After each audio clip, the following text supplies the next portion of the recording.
अस्सलाम वालेकुम वरहमतुल्लाहि वबरकातुहू।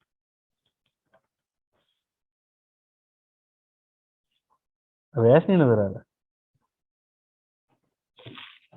अच्छा जी, एक क्वेश्चन कह रहे थे ग्रुप में, कुछ एग्जांपल 20 किसकी बात हो रही? पेज नंबर है कोई ध्यान में उसका?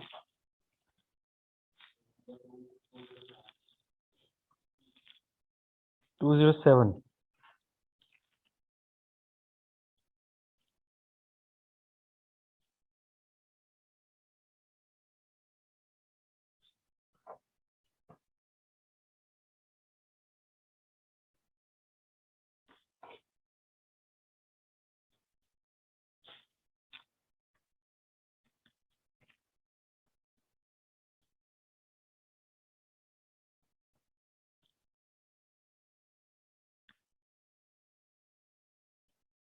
ये आगे एग्जांपल 20।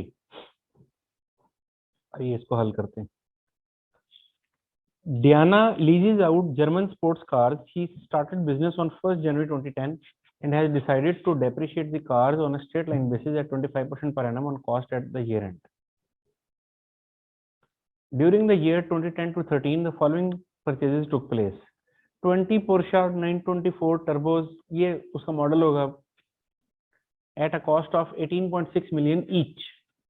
So 20 गाड़ियां खरीदी हैं 18.6 मिलियन ईच। 20 को 18.6 से ज़रब कर दें तो आपके पास जवाब आ जाएगा 37.2 मिलियन मेरा ख्याल है, या 37.8, समथिंग लाइक दैट। नहीं, हाँ जी, 18.6 ज़रा 20, हाँ जी 37.2। तो आपके पास जवाब आ गया कि आपने 37.2 मिलियन की गाड़ियां खरीदी हैं। फिर आपने 6 पोर्शा खरीदी हैं जिसकी टोटल कॉस्ट 108.6 मिलियन है। फिर आपने एक 2 गाड़ियां और खरीदी हैं 19.8 मिलियन ईच, तो ये हो जाएगी 39.6 मिलियन की टोटल। और फिर आपने खरीदी हैं 15 गाड़ियां 21 मिलियन ईच, तो ये कितने की हुई? 315 मिलियन की। ये हमारी परचेज है 2010 की, 11 की, 12 की, 13 की। तो कहते हैं जी व्हीकल अकाउंट बना दें, डेप्रिसिएशन अकाउंट बना दें, एक्यूमुलेटेड डेप्रिसिएशन बना दें, वो हम बना देते हैं। मैं इसके नंबर जरा अपने पास कॉपी कर लेता हूँ। ओके, 10, 11, 12, 13।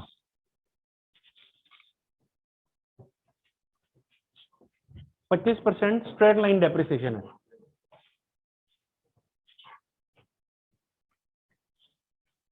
कार्स या व्हीकल, पहले साल आपने गाड़ियां खरीदी कितनी? 37.2 मिलियन की। तो मैंने यहाँ लिखा व्हीकल डेबिट 37.2 मिलियन की। एक्यूमुलेटेड डेप्रिसिएशन का अकाउंट भी बना लेते हैं। पहले साल 25% डेप्रिसिएशन लेंगे, ले लें इसका 25%, तो 37,200 का 25% ले लें।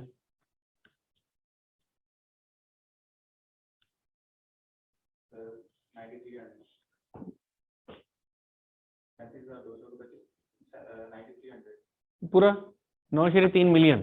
तो उसकी एंट्री क्या बनेगी? Depreciation debit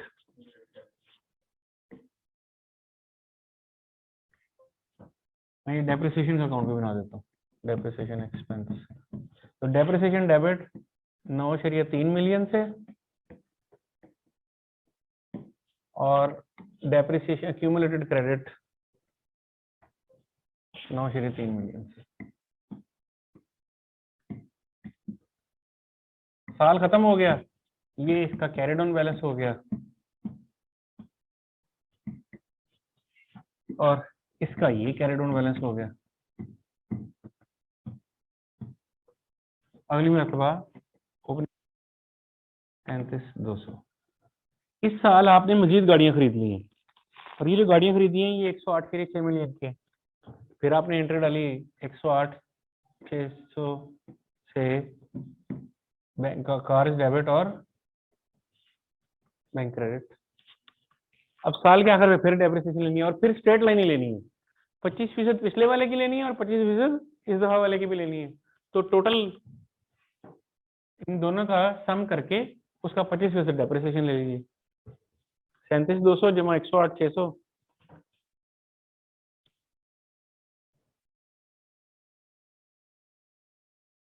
carried on balance कितना आया? 1,45,800। इसका 25% डेप्रिसिएशन ले लें तो 36,750 450 डेप्रिसिएशन आ गई। एक्यूमुलेटेड डेप्रिसिएशन क्रेडिट हो गई और डेप्रिसिएशन जो है वो डेबिट हो जाएगी।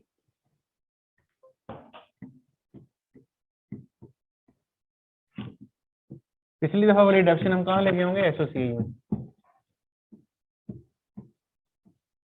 और इस दफा वाली डिडक्शन भी कहाँ जाएगी? एसओसीआई में।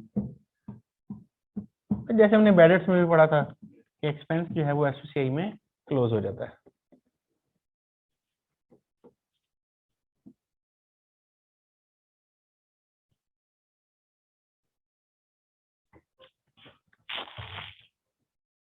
तो यहाँ इसका कैरेट ऑन निकाल दीजिए।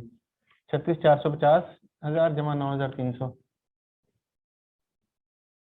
45,750 ऐसी है।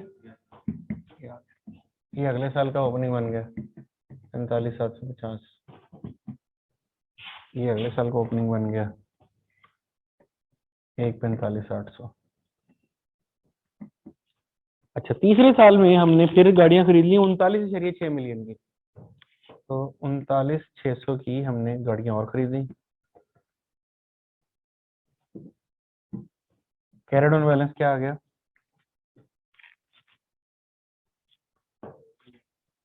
1,45,800, 1,85,400।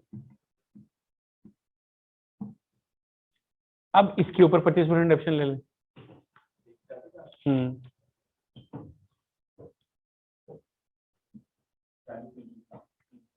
46,350। तो कैरेट ऑन बैलेंस आ गया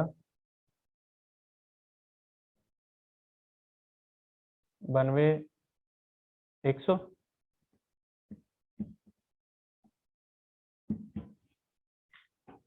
ठीक है, और इस दफा की डेप्रिसिएशन है 46,350। तो डेप्रिसिएशन डेबिट और एक्यूमुलेटेड क्रेडिट।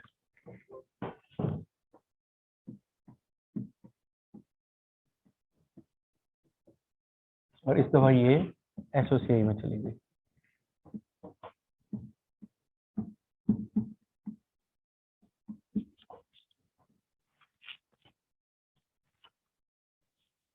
आखिरी साल आ गया, चौथा साल।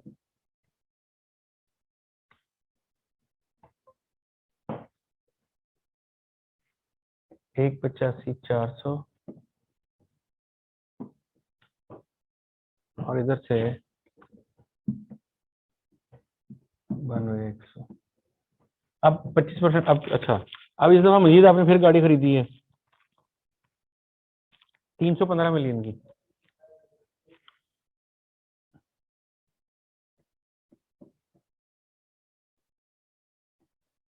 टोटल कितना हो गया? 315 और 185, 400, 500, 400।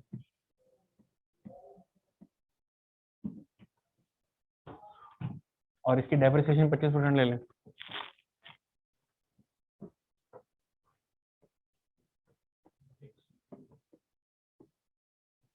एक 125, 100।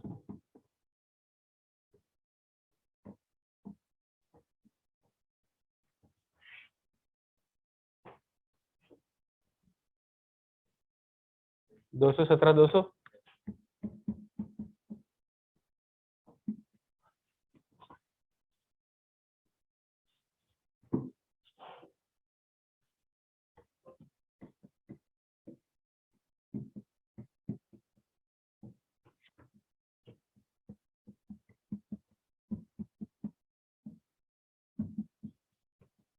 ओके, सवाल यहाँ खत्म हो गया। सवाल ने 4 साल मांगे थे, मैं आपके साथ 5वां साल भी करना चाहता हूँ। एक और साल करते हैं। 5वें साल में हमने कोई एसेट, तो ओपनिंग बैलेंस क्या है? वही 500, 400 हजार। क्लोजिंग बैलेंस भी वही आ गया 500, 400 हजार। डेप्रिसिएशन निकाल दीजिए।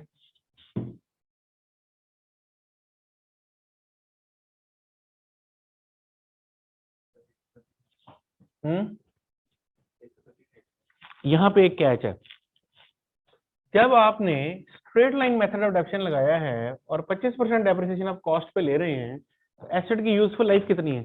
4 साल। तो वो जो पहले साल आपने एसेट लिया था 37,200 का, उसके 4 साल पूरे नहीं हो गए, तो 5वें साल में क्या उस 37,200 की डेप्रिसिएशन चार्ज होगी? नहीं होगी। देखिए ना, ये जो पहले साल आपने 37,200, सॉरी,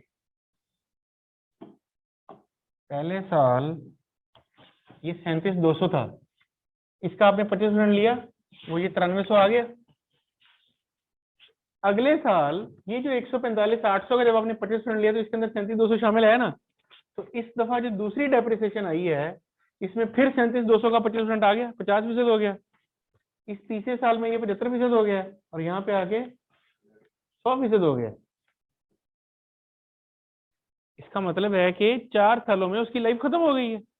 वो एसेट शायद अभी तक बेचा नहीं है, वो इधर कहीं दाएं में पड़ा हुआ है, लेकिन अब उसकी डेप्रिसिएशन चार्ज नहीं होनी। क्यों? क्योंकि उसकी जो 100% डेप्रिसिएशन चार्ज होनी थी वो हो गई है। तो 5वें साल में जब मैं आऊंगा, तो मैं कहूंगा कि भाई ये जो मेरे पास बैलेंस पड़ा हुआ है 500 400 का, 500 मिलियन का, इसमें से 37,200 जो पहले साल वाला है वो मैं निकाल बाहर करूंगा, और बाकी के ऊपर 25% डेप्रिसिएशन। इस तरह जब मैं छठे साल में जाऊंगा, तो वो जो दूसरे साल वाला एसेट था 108 मिलियन वाला, उसके 4 साल पूरे हो चुके होंगे, तो मैं उसको साइड पे कर दूंगा और बाकी की डेप्रिसिएशन चार्ज करूंगा। तो ये चीज ध्यान में रखनी है कि जब हम डेप्रिसिएशन चार्ज करते हैं, तो वो during the useful life charge करते हैं। अगर एक एसेट की यूजफुल लाइफ खत्म हो गई है, तो फिर उसकी डेप्रिसिएशन चार्ज होना बंद हो जाती है। अनीस, लेक्चर शुरू हुए मेरा ख्याल 15 मिनट हो गए होंगे, 20 मिनट हो गए होंगे। यही सवाल करवाया है, एक ग्रुप में रिक्वायरमेंट आई थी कि जी ये क्वेश्चन नंबर एग्जाम्पल 20 करवा दी जाए, तो ये वो एग्जाम्पल 20 है जो हमने अभी हल किया।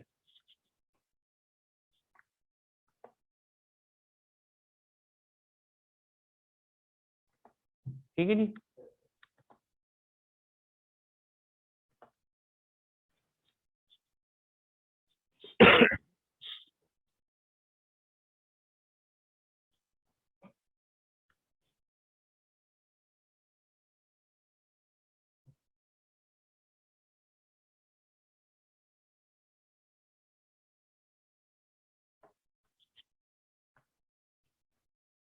इसी तरह ये वाला सवाल देख लीजिए, इसमें भी ऐसी को बात है।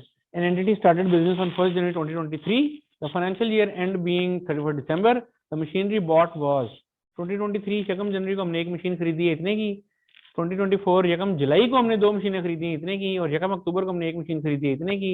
अब यहाँ देखिए, यहाँ डेट्स दे दी हैं, पहले वाले में डेट्स नहीं थी, तो हमने पूरे पूरे साल का 25% ले लिया था, यहाँ डेट्स दे दी हैं। तो अब मुझे क्या करना पड़ेगा, डेप्रिसिएशन को पीरियड प्रोपोर्शनेट डेप्रिसिएशन निकालनी पड़ेगी।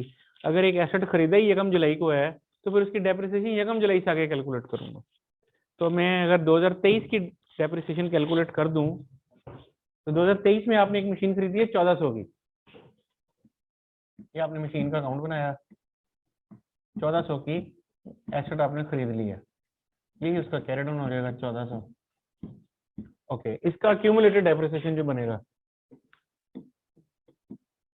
डेप्रिसिएशन उसमें कितनी आएगी और डेप्रिसिएशन बनेगा, तो डेप्रिसिएशन का रेट क्या है, depreciation is over 10 years using straight line method. Okay, कोई रेजिडुअल वैल्यू नहीं है, तो 1400 को 10 पे डिवाइड कर दूं तो 140 बनती है। तो पहले साल यकम जनवरी है और साल खत्म हो रहा है 31 दिसंबर पे, तो इसका मतलब है कि पूरे साल 12 महीने की ही डेप्रिसिएशन लेनी है।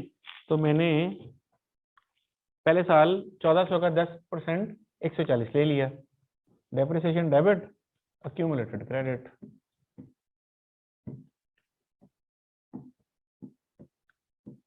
अगले साल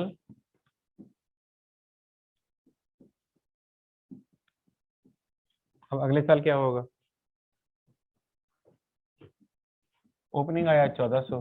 अब अगले साल आपने 2 मशीनें 600 की यानी 1200 की ले ली है, और एक मशीन 1000 की ले ली है, तो 1200 की और 1000 की आपने और ले ली है।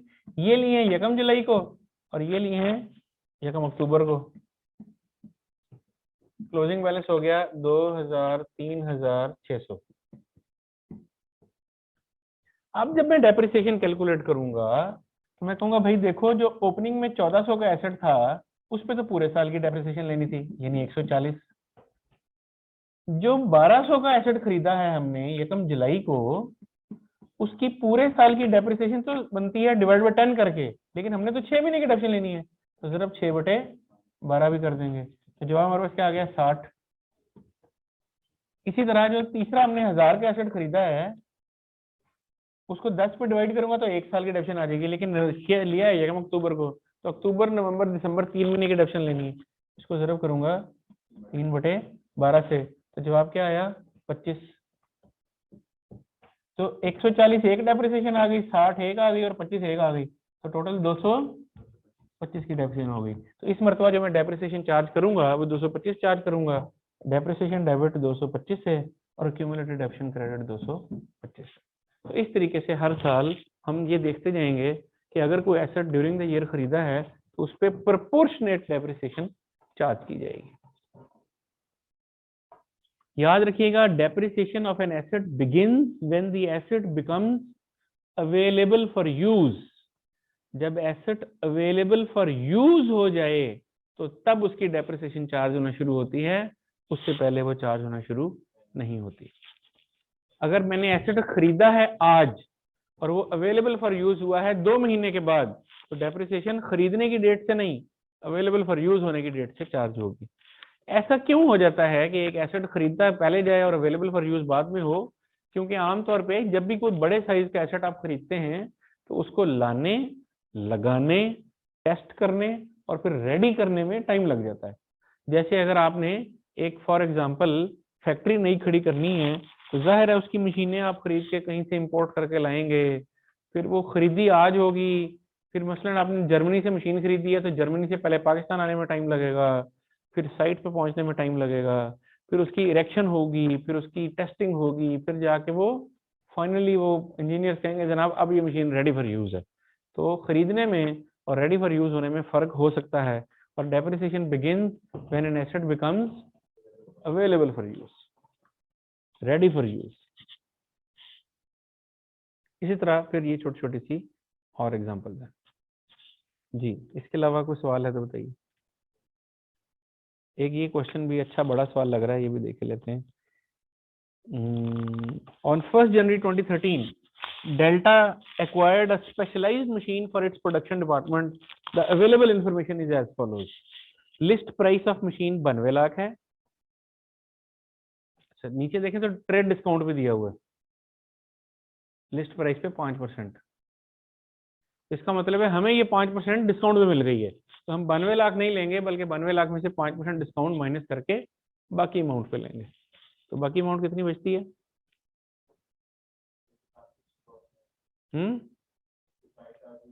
नहीं, ये फ्रेट वगैरह तो बाद में ना, अभी तो हमने खरीदते हुए 5% डिस्काउंट ले लिया है। तो 92 लाख रुपए की आपने एक चीज खरीदी है, ये उसकी लिस्ट प्राइस है।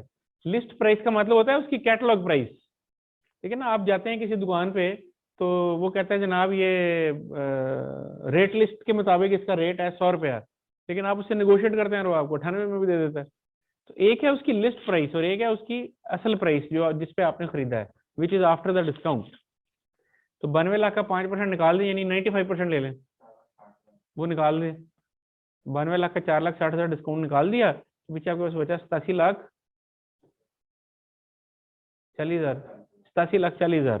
तो हम बुनियादी तौर पे जो इसकी परचेज प्राइस गिनेंगे वो 92 लाख नहीं गिनेंगे, बल्कि 87,40,000 गिनेंगे।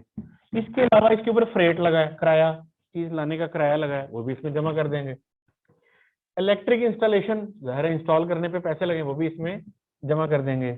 स्टाफ ट्रेनिंग, स्टाफ ट्रेनिंग को एसेट की कॉस्ट का पार्ट नहीं बनाया जाता। ये ऐसे ही है जैसे आपने एक गाड़ी खरीद ली है लेकिन गाड़ी चलाने नहीं आती, तो आपने एक ड्राइविंग स्कूल में दाखिला ले लिया है। ड्राइविंग स्कूल में से आप ड्राइविंग सीख रहे हैं, पर वो गाड़ी की कॉस्ट नहीं है, उसको गाड़ी की कीमत में जमा नहीं कर सकते। तो स्टाफ ट्रेनिंग जो होती है वो बेसिकली कॉस्ट ऑफ एसेट का पार्ट नहीं बनती है।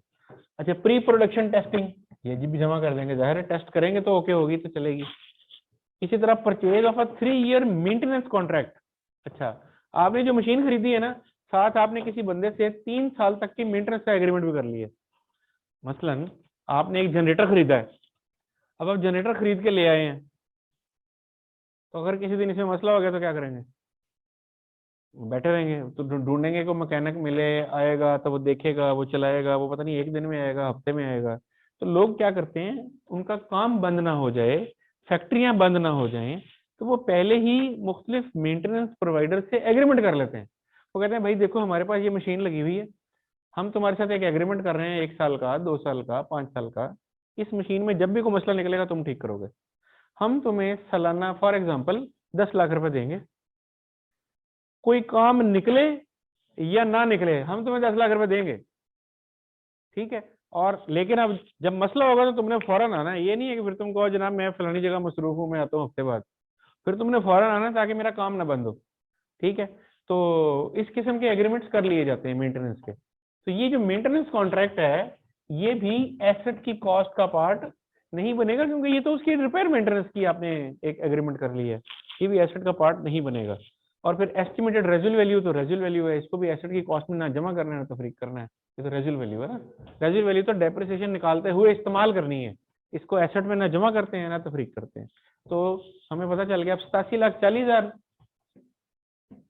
जमा 2,63,000 जमा 2,45,000 जमा 1,93,000, बस इन नंबर्स को जमा कर लें तो आपके पास क्या निकल आएगी? कॉस्ट ऑफ मशीनरी निकल आएगी 94,41,41। ये है मेरे एसेट की कॉस्ट। अब मैंने डेप्रिसिएशन लेनी है, कहते हैं एस्टिमेटेड लाइफ है मशीन आवर्स में 12,000 घंटे। अब मैंने डेप्रिसिएशन निकालनी है तो क्या करूंगा, ये कॉस्ट है लेस रेजुअल वैल्यू वो है 1,73,000 और डिवाइडेड बाय 12,000 घंटे, तो पर आवर डेप्रिसिएशन निकल आएगी। अब जिस जिस साल में जितने जितने घंटे इस्तेमाल होते जाएंगे उतनी उतनी डेप्रिसिएशन चार्ज होती जाएगी।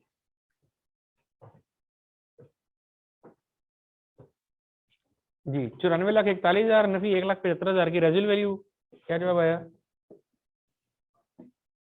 नहीं 94,41,000 माइनस 1,75,000 डिवाइड बाय 12,000 भी कर दिया आपने, तो क्या जवाब आया?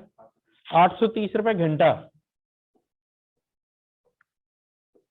यानी फी घंटा आपकी डेप्रिसिएशन जो है वो 830 रुपए आ गई है। अब कहता है पहले साल 2013 में और फिर 2014 में और फिर 2015 में 2,000 घंटे चली है, 3,200 घंटे चली है और 1,400 घंटे चली है। तो पहले साल 2,000 घंटे चली है तो 830 से ज़रब कर दें तो पहले साल की डेप्रिसिएशन निकल आएगी। दूसरे साल 3,200 घंटे चली है, 830 से ज़रब कर दें तो दूसरे साल की डेप्रिसिएशन निकल आएगी, और इसी तरह तीसरे साल की डेप्रिसिएशन सामने आ जाएगी। 2015 में वो कहता है क्या हुआ, यकम जनवरी 15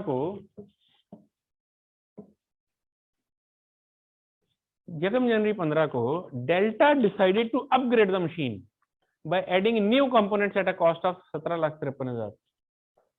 आपने मशीन में कोई इजाफा कर लिया 17,53,000 का, तो आप क्या करेंगे, वो इसमें ऐड कर लेंगे।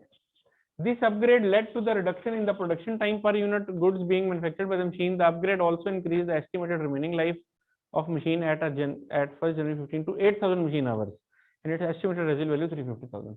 कहता है इसके नतीजे में क्या हुआ, एक तो हमारी रेजुअल वैल्यू चेंज हो गई 3,50,000 हो गई है, और दूसरा जो इसकी रिमेनिंग लाइफ है वो अब 8,000 घंटे हो गई। तो हम क्या करेंगे, हम 1 जनवरी को जो मेरे एसेट की WDV आ रही होगी डेप्रिसिएशन माइनस करके 1 जनवरी को, उसमें 17,53,000 जो हमने मजीद पैसे खर्च किए हैं वो जमा कर देंगे, तो वो रिवाइज्ड WDV आ जाएगी, उसमें से रिवाइज्ड रेजुअल वैल्यू माइनस कर देंगे और divided by remaining useful life कर देंगे, जो नई अब रिमेनिंग यूजफुल लाइफ है।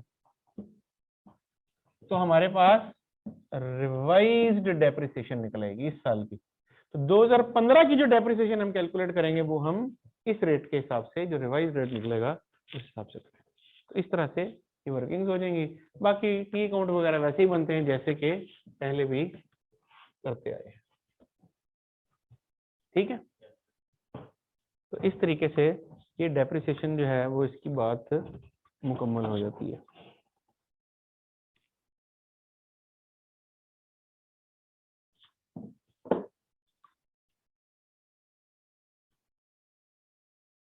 ओके ये जी यहाँ पे ये चैप्टर ख़त्म होता है हमारा। और